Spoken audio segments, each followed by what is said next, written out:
Okay. Now me with this identity, doubt, and daring to become.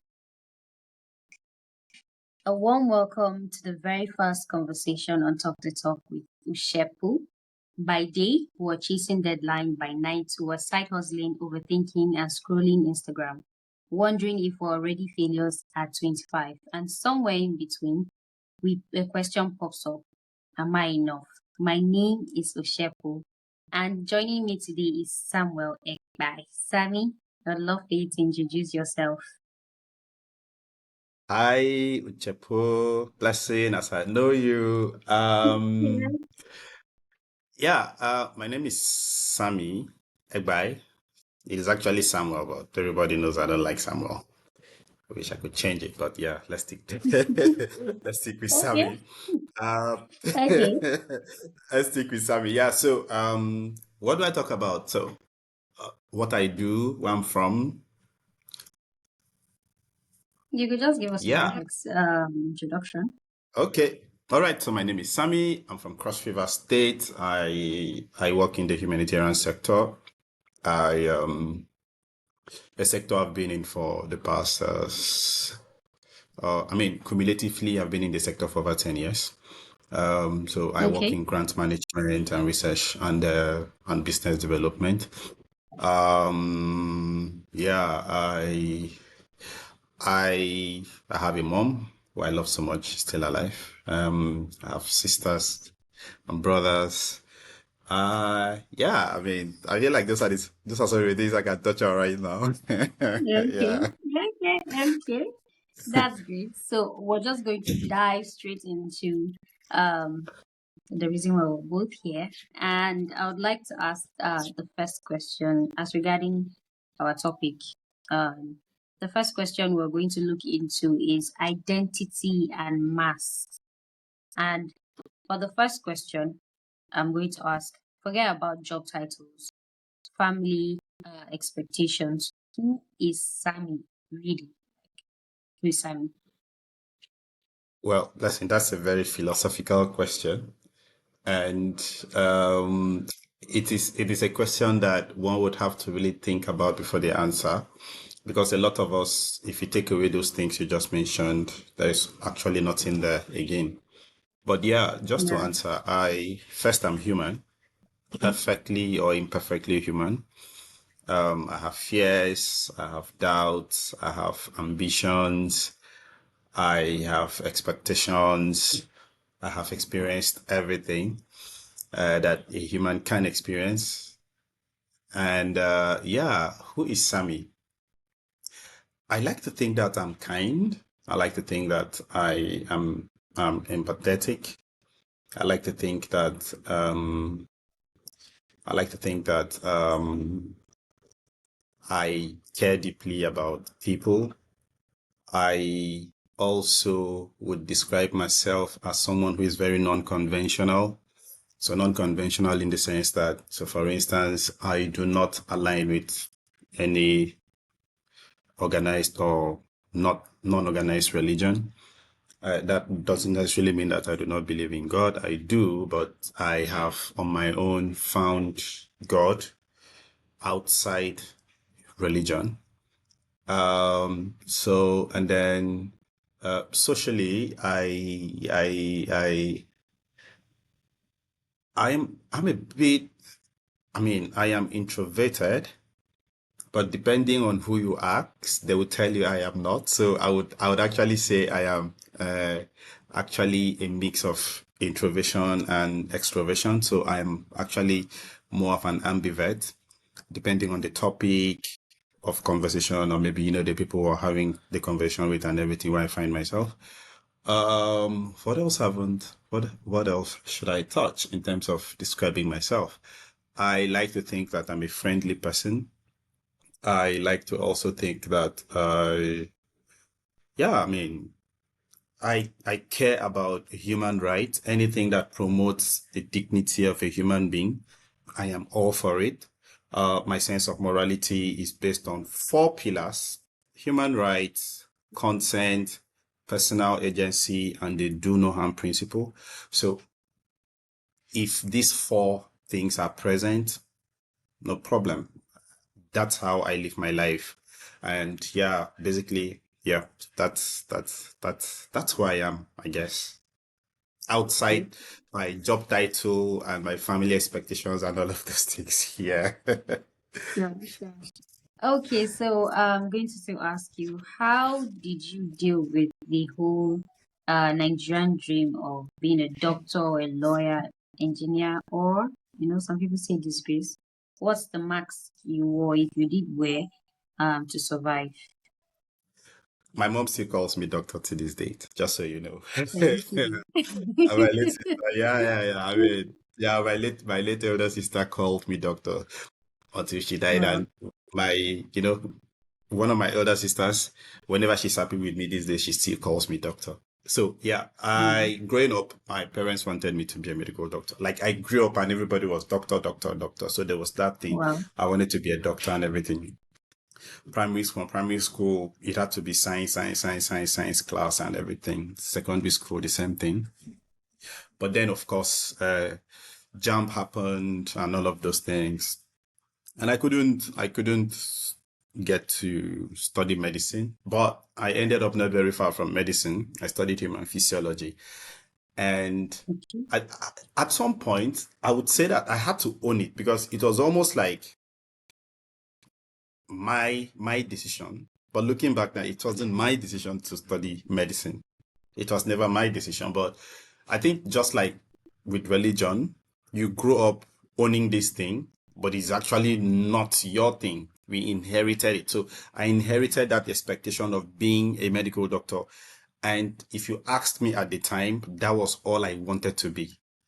But of Mm. course, it wasn't because I was actually uh, um, made to inherit it. Anyway, it didn't Mm. really work out. So I studied human physiology, came back from the university, went for service, came back, and yeah. So I don't know if I've answered your question, but Yeah. what's the question again? Uh, How did you deal with the whole Nigerian dream of? So at some point when I was in the university, okay, so the plan was that I would come back from service and then go back again to study medicine, or that I would switch in my year two from human physiology, which is a basic medical course, to medicine and surgery. But the first plan didn't work out, and I wrote JAM until my third year in the university, wow. which actually affected my grades in the course I was actually studying because in my head, this was just something I was doing for the main time. I Mm-hmm. used to tell people like I didn't have carryovers or spillovers. I had just one in maths, which I'm very terrible at, by the way. And that was in my year one. Okay. But I had terrible grades. And by the time I wrote that jump in my third year, and I think it was in Unijust because I tried Unical, it wasn't working. So I just felt like, okay, you know what? Let me try Unijust. When I finally gave up on the dream of being a medical doctor was when I realized, I think by then they had started the whole aptitude testing. Someone told me that because I didn't know anybody in JOS. So I was still waiting for me to get information. Then, internet and all of those things. We're talking about Yeah. 2002, 2003 here. The internet and everything, mobile phones were not like they are right now. So information wasn't Mm-hmm. as fast as it is right now. So I didn't know until they had written the aptitude test in Unijos. I remember that day I was in Wow. school and I was in school. Yeah, I was in school and someone told me they had written the aptitude test. Usually with me, when I hear news like that, I just disconnect from everything. So I went home. I remember I was very tired. Like I was just mentally drained. I went home, slept. And when I woke up, I just knew that, you know what? It's over. I'm not doing it again. So I had to now focus on human physiology. But by then, I was already in my third year. I'd accumulated a lot of rubbish grades. I ended up graduating Wow. with the third class, which will surprise a lot of people, because by then, by my third, I mean, I had just one more year to go, and there was almost nothing I Mm-hmm. could do. The grade I had was Yeah. very close to a 2-2, but it was too late for me to salvage anything because of that Mm. distraction of having to do the whole medicine thing. Anyway, yeah. Yeah. So I would say that probably affected my ability to get a job. I don't know if it did, but yeah, it probably did as well. But it also kind of wanted to create some kind of mental inferiority complex and everything. But I know myself. I know I don't need to say, but I think I'm smart. And a lot of people Mm-hmm. that know me know that. And the truth is, while I was in school, while I was doing the human physiology thing, I read more than I've ever read in my life. But the reading was Wow. just to prepare me for when I would come back for medicine. So I was Yeah. writing exams not to, like, I understood everything I was reading, but there's a difference between answering questions to get good grades and just answering questions. Like, I didn't take the time to give the lecturers what they wanted because in my head, see, I know this thing and I'm only doing this because I will come back again so that when I come back, I'll be ahead of my peers. Mm. So that was why, like, I felt that whatever work I was putting in at the time was just to prepare me for when I would actually come back for the main thing. So I didn't really care about hitting those good grades and everything. Anyway, that's what I discussed carried out in the 10th class. Yeah. So that's what happened. And yeah, Mm. came out and yeah, so it's at some point my parents, I made it clear that, hey, you know what? It's over. I am not going back to this thing again. But I had to I considered doing a postgraduate degree in public health, which was impossible at the time because of my grade. So I remember I Okay. had to do a postgraduate diploma in social work, and Unical will not admit me with that into public health. So I had to. Luckily, I moved to Kaduna. And when I was in Kaduna, I checked with the University of with the Ado Bayero University in Kanu, and they said, hey, you know what? Yeah, so I got the admission, got the degree. So yeah, Now yeah. that's an amazing story, Mm-hmm. honestly. And you're growing up, my mom wanted us to be nurse. I think my sister and myself, but that was not what I wanted to do. So I never gave Mm-hmm. into it though. I just followed whatever was in my head and my heart, what I Mm-hmm. wanted to do. Mm-hmm. Yeah. Mm-hmm. So let's talk about the imposter syndrome. Have You you talked ever about the felt marks. like, I think there's another question. Sorry, I think there's another question. oh What's yes, one marks you wore just to survive? Is this tied yes, to the career thing or just generally the marks I yes, wear to survive? yes, Generally yes, or tied to that? can be if you did as regards to the career or generally. I'd love to hear that. Yeah. So I mean, we all wear marks, right? The marks I have had to wear. I think growing up, I really hated. I really hated Sundays.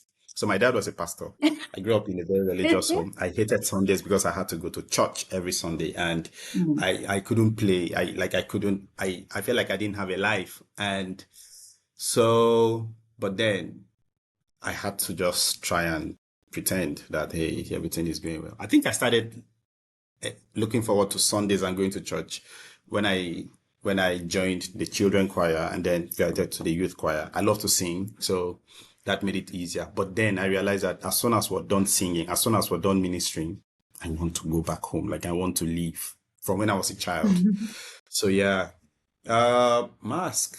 I so at home, I was a very quiet kid, but looking back now in hindsight, I think I had to wear that mask. I feel like I might probably not be as introverted as I am right now if I wasn't Mm. what I'm going to tell you now. So growing up, I used to stutter a lot. I used to stammer, like I couldn't make a full sentence without hitting myself and doing all of those things. A lot of people don't know this. And the truth is, I still get the urge to, or is it urge? Like that thing about stuttering and everything. But Mm-hmm. I think with confidence and stuff, I've actually learned to control it more. Yeah. And, yeah, so a mask I had to wear as well growing up was introversion.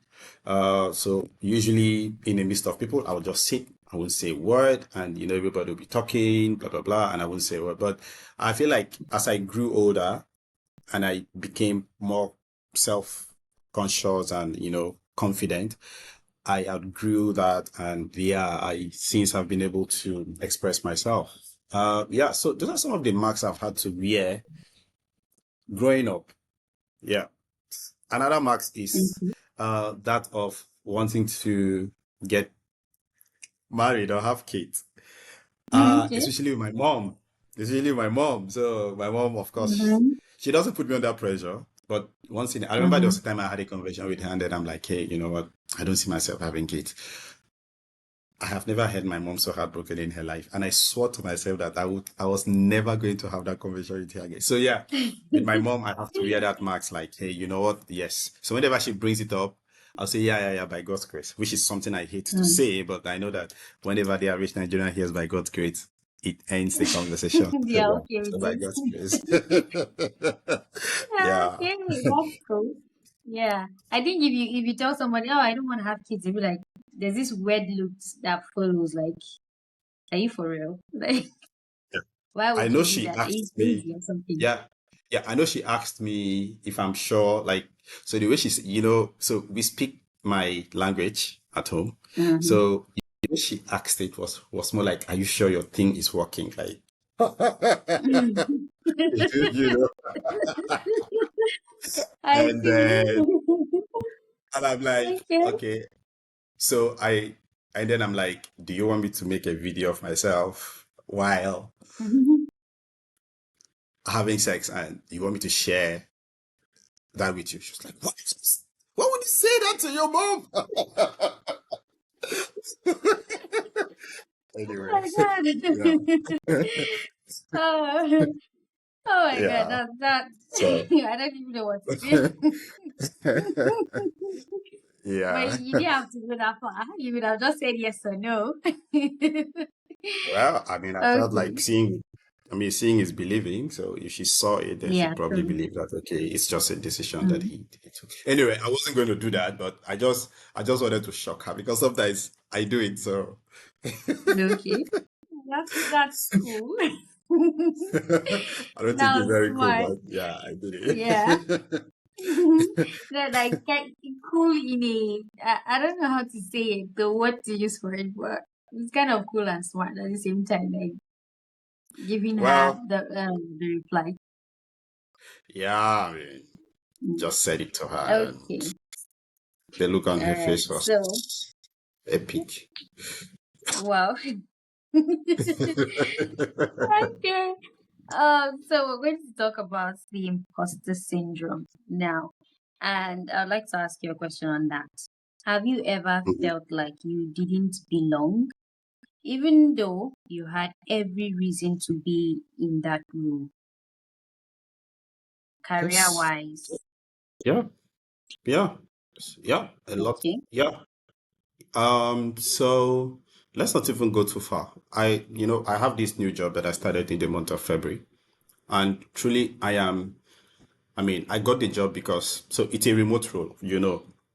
And Mm-hmm. it was a role that was advertised to people all over the world. I applied. I don't know the number of people that applied, for the role with me. And I was the successful candidate because I did well in the written test. I actually got feedback that my written test was the best. And I Wow. wowed them I'm during not the oral surprised. interview. Yeah. And I got feedback that my oral interview was very, very good too and everything. So of course I got this job because I got it on merit. Mm, First my CV was shortlisted and then all of that. But when I joined for the yeah. first couple of weeks or months, I saw myself doubting a lot of things about myself. And I remember I knew what it was. I knew it was imposter syndrome. I knew it. That's the thing. As soon as I started getting those feelings, because I'm like, no, but this is imposter syndrome. And I could sense it. I could feel it. And I kept telling myself that, hey, you know what? You got this on merit. First, your CV was shortlisted. Then they told you that you did the best written test, and the oral interview. There were like three stages of the oral interview, by the way, and I scaled Mm-hmm. all. And I'm Wow. like, hey, you got this on merit. And this is an organization that I do not know anybody in. They are not even in Nigeria. I haven't interacted with any of them before. How I even got to know about the job was because a friend saw the advert on LinkedIn and tagged me. And then I applied. Mm. So this have nothing to do with networking, like at that level, like maybe knowing that no, or maybe someone recommending, referral. No, it was purely on merit. But then I still felt that way. And the thing with imposter syndrome is because it is psychological, if you're not careful, it can actually empty your brain. So like in a Yeah. particular moment where you're supposed to deliver, you don't even know what to do because of the fear, because of that doubt and everything that is in you. So what I did was I just kept reminding myself that, hey, you know what? I got this on merit.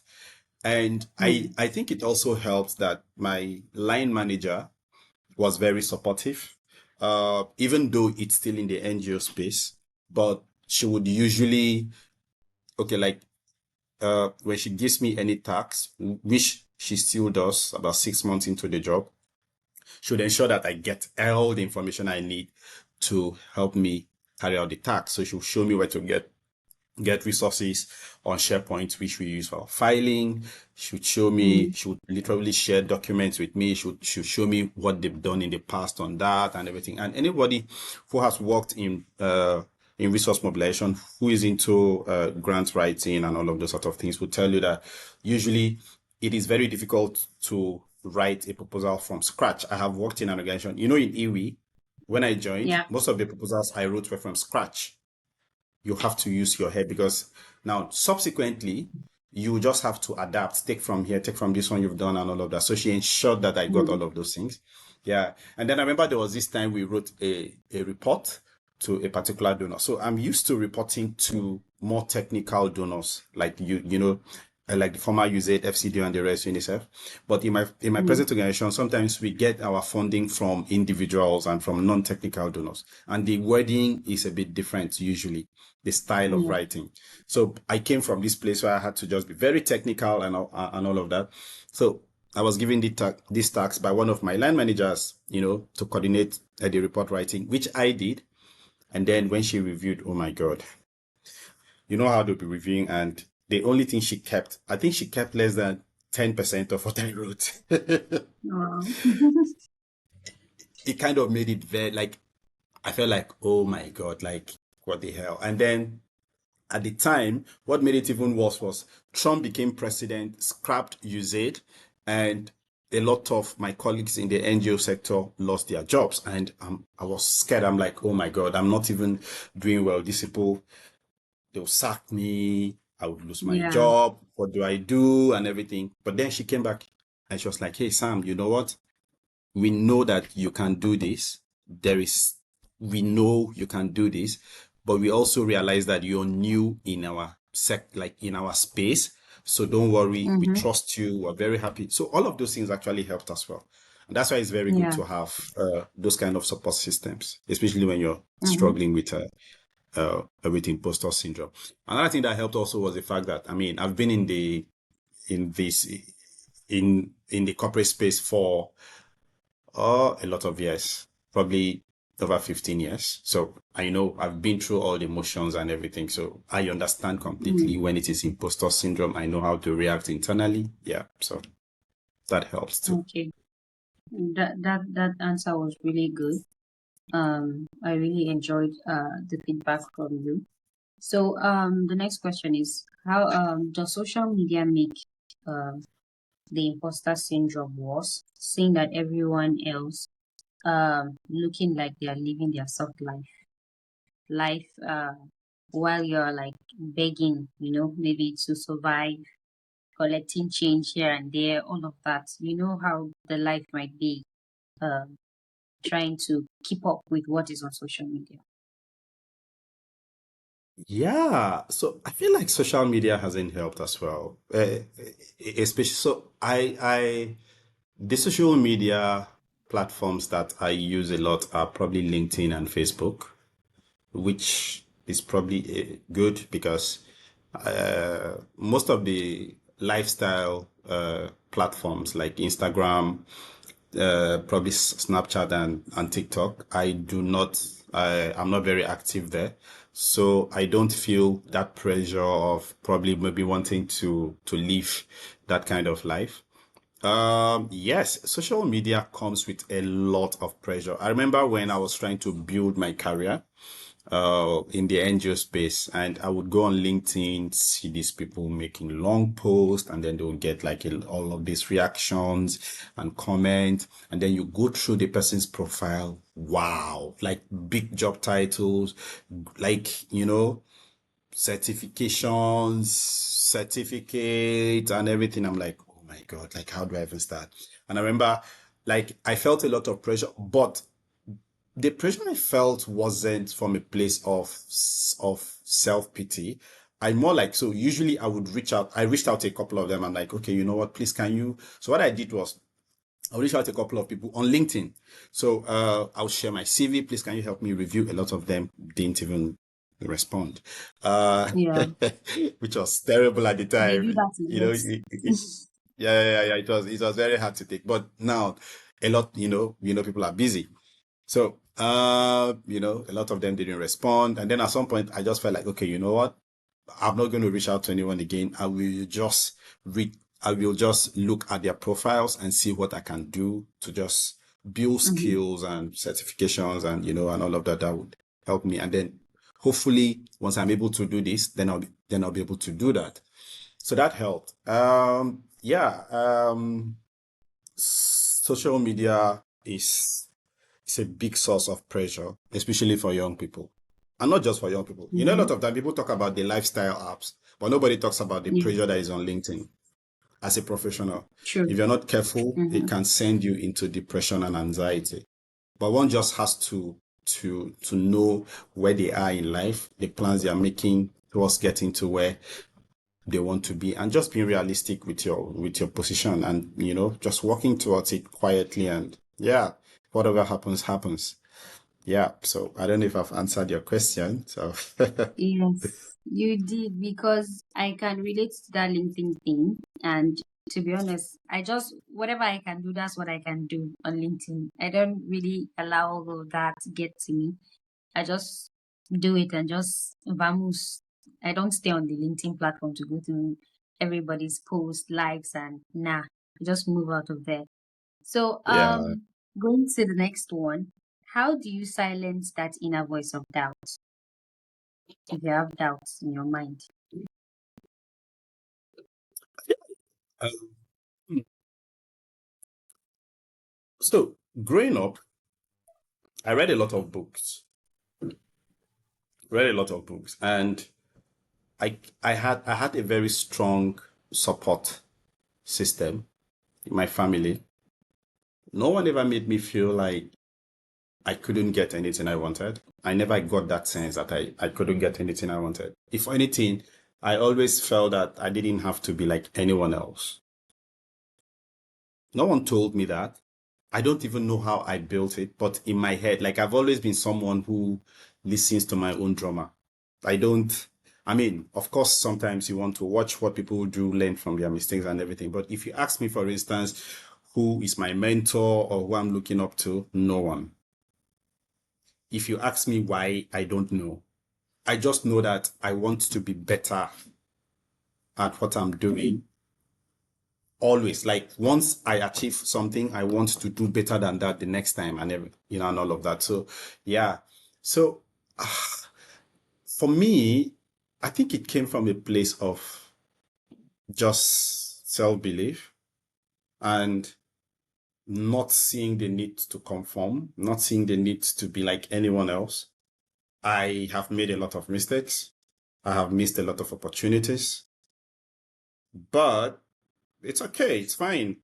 And another thing that has helped me too is the fact that every time I seem to have missed out on an opportunity, or every time I seem to, okay, like when I lost my job in 2017, it was after that I got back and I learned, some of the biggest lessons that have survived me till today. So having experienced all of those things, and also I've experienced loss. at a very deep, like I've experienced personal loss and grief. I've lost like I've 5 of my family members died within a space of 8 years.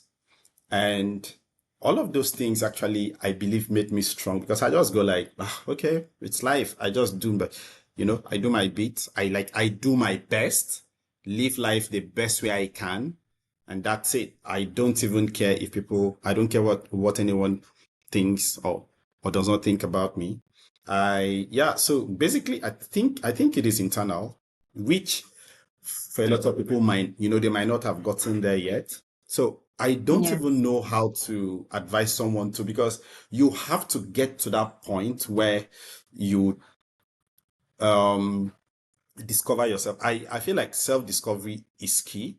Once you know your place in the world, then you wouldn't let any voice. Of course, as humans, there will be moments of doubt, but once those voices come up, you would look for a way of always saying, hey, shut up. This is Yeah. this and that is that and everything. So yeah, but I feel like one just has to develop some level of self-belief and awareness.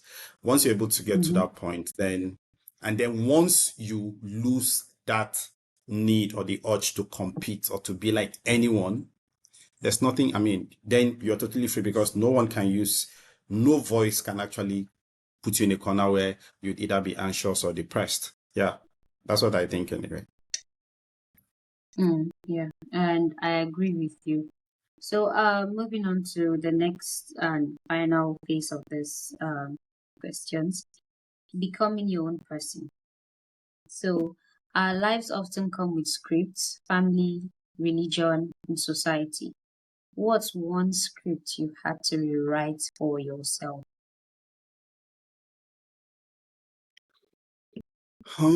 That's a very good question. Of course, I would, in so many ways. So, like in religion, like I said, my family is extremely religious, but I am not. I'm not a religious person, and I don't care. I don't hide it. I say it. So yeah, that's a script I had to to write for myself, and I feel like a lot of my self belief came from there as well. The fact that I was able to make that journey, because trust me, it is not an easy journey. You'd get a lot of backlash and judgment, and sometimes you'd be treated as an outcast. But again, I don't care. So yeah, so that's a script I've had to write. I also talked about my career path, my Yeah. journey, how my parents uh influenced me into believing that I wanted to be a medical doctor when it wasn't my choice, but their choice. And then unfortunately that didn't work out. Um Tradition. I do not consider myself a traditional person in the sense that I Okay. feel like I'm more about what works best for me and what makes the next person comfortable and what makes me comfortable. So if tradition says don't do this, and in my head I'm like, why should I not do this? But it doesn't make me uncomfortable, it doesn't make the next person uncomfortable, then trust me, I am doing it. So same with tradition saying do, and I'm like, why should I do? This is not right for me and this is not right for the next person or for the environment. So like I said, my sense of morality is built on those 4 pillars that I spoke with you about. Consent. So before I Yeah. do anything, I'm Mm. asking myself, so in terms of my interpersonal relationships, right? Has this person consented? If I've ticked that box, then yes, I'm doing it. Then the next one is human rights. How does this infringe on this person's human right? If it doesn't, I'm doing it. I don't care what anybody or anything says about it. And if they do it, and also, so not just me, if another person does it, I don't judge them either. Same with consent. Mm-hmm. So the next one is agency. So now every human being is born to be who they are. We all own different personalities. We're unique in our different ways. But society would always want to use culture and tradition and religion to try and mold you into something that you're not. So I'm asking myself, is this who I want to be? Is this what I really want to be? And then I also ask those other questions. How does this impact on me and the other people? If the answer is no, no, no, no, no. And now the first answer to that is yes, this is what I want to do. I'm 100% doing it. And for me, the next pillar is the do no harm principle. If I do this, will it harm me? If I do this, will it harm the next person? If the answer is no, I don't care what anybody says. I am doing it. I don't care what is written anywhere or what is not written anywhere. I don't care. I do it. And I say it. Or I don't do it. Or I don't say it. Depending. Yeah. So, Mm-hmm. uh, yeah. So, in terms of that, and then, so family, I love my family. I, Mm-hmm. I do not, discriminate. I do not, uh, I mean, I love my family so much. And, in our culture, adopting is seen as a taboo subject, for instance. And I've always said that if I ever want to have kids and I consider adopting, I would adopt, right? So I'm just trying to touch Yeah. all of the areas you mentioned in the question. So yeah, Mm-hmm. I like I said, I'm not a conventional person, and it's not something I do because I want to be different. It's just who I am unapologetically. So yeah, Mm. yeah. And in Okay. terms of family as well, I am not against, which is a very controversial uh uh um uh notion or subject. I am not against uh women being with women or men being with men because again, like I said, it doesn't affect any of those four pillars I mentioned at all. So, and yeah, I do not have any problem with that. I don't have a, so for me also, topics like abortion, I support abortion because the woman carries a pregnancy. I and the society have no right to decide for a woman what she should or shouldn't do with her body. If I were to be married today and my wife gets pregnant and she says, hey, you know what, I'm taking this off, no problem. No problem. I will not argue with you and say, did it? No. if if it's easy, I'll be pregnant and then right. So yeah, in terms of those subjects, I do not I don't share in the generally accepted script. Yeah, and yeah, basically. Anyways, a lot of people be like, eh, this might be a controversial statement where everybody's coming with their own opinions. But I feel like it's good for people to work with what they believe in and what they're Mhm. comfortable with. They don't have to be forced to do what they're not comfortable with. So Yeah, it's their choice. So yeah, what's an absolutely. advice you are going to give Nigerians, especially the young Nigerians, caught between tradition and their truth? I feel like, listen, it's a journey. Um, life is a journey that begins at birth and ends at death. And where I'm at right now is not where I was like 10 or 15, 5 years ago. I've had to evolve and learn new things along the way and picked up new things. I just feel like people should be true to who they are.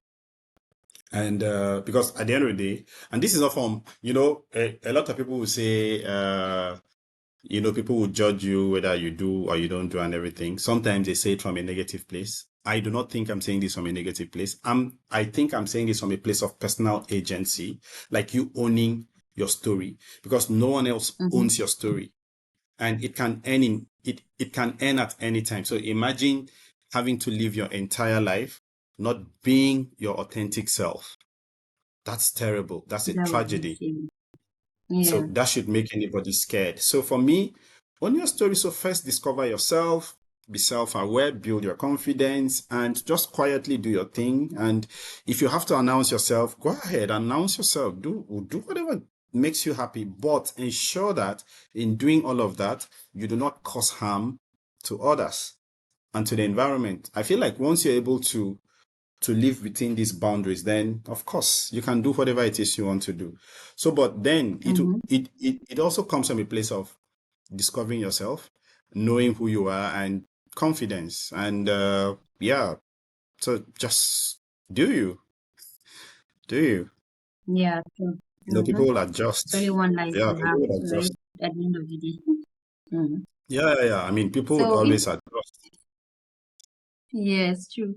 So if tomorrow nobody judged you, not family, not church, not Twitter, what's one thing you would do differently if you're not already doing it now, though? I'm doing everything I'm supposed to do, bless it. There's nothing left to do. There is absolutely nothing. Anything I'm not doing now, trust me, I would never do again Mm. because so there's nothing. I mean, what do you want to say about me? What does anyone wants to say about me? Nothing. So I am living. I feel like, of course, there's still a lot of things I want to experience, but I feel Mm. like right now, if I were to die now, there are no regrets. No regrets. I am doing exactly what I am meant to do now. I am Mm-hmm. doing exactly I am where I am.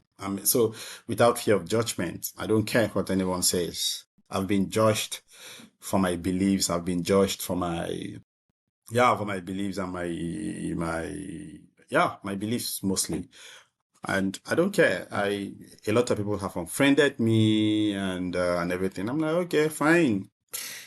No problem. Enjoy your life. I'm enjoying mine. The world is big. So, but just to answer your question, Yeah. there's nothing I'm meant to do that I am not doing now. And for me, that's the sad thing. That's what I'm trying to tell young people or anyone listening to this. If you're Mm. doing stuff because you fear judgment, then are you really alive? Are you really alive? Yeah, I don't think you Mm. are because life is meant to be lived and you should live it. A lot of people go through life without actually being alive. They just survive. Like they just go through life without having to, be true to themselves. And I Yeah. feel like that's a tragedy, big tragedy. Mm. Yeah. So there's That's absolutely really nothing I'm deep. meant to. Yeah, there's absolutely nothing I'm meant to do that I haven't done or that I'm not doing now. None. Okay. Nothing. Well, I don't fear that's judgment. amazing. I just thought about when you said, when you talked about some people are just living life. And I'm like, I just asked myself in my head right now, are you really just living life? Living it to the fullest? I was just asking myself. Anyways, I'll answer myself. After this, I'm going to ask myself and see if I have to start living life now, doing the things that are still on my bucket list, that I need to do to, ensure that I live a fulfilled life based on my own terms, not based on anybody's terms. I don't even care if I'm being judged. In fact, there's nothing you It goes don't both do that ways. you're not being judged. So why should I care? Why should anybody care at the end of the day? And another thing you should know is a lot of people that judge you are actually judging you from a place of projection. So, people hate people who Yeah. are courageous. People who, you know, sometimes they want to be you, but they can't. So they have to judge you. Mm-hmm. And then Mm-hmm. sometimes they judge you as a result of their insecurities and everything. And you want to mess. True. Nobody has their lives together. That's another thing you should know. Nobody has it Yeah. together. Nobody has it all Mm-hmm. together. I'm saying absolutely no human being on earth has it all together. We are all a mess.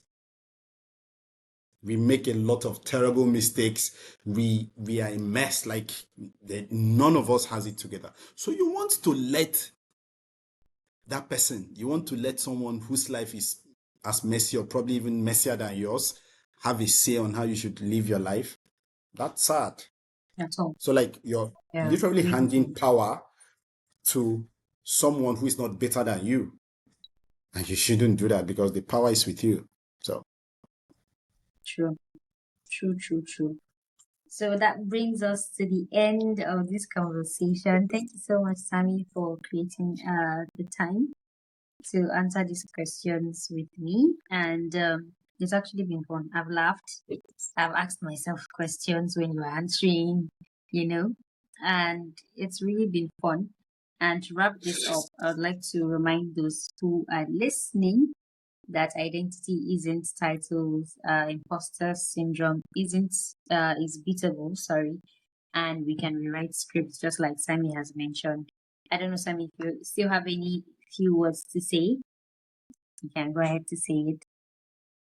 I think I've said all there is to Yeah. say on this. Obviously, yeah, I mean, there's probably more to say, but I feel like see, listen, I feel like people should just live their best lives Mm, and ensure that while you're living your best life, you're considering, other people, that you're not hurting other people, you're not being unkind and all of those things. So once you're able to tick those boxes, live your best life.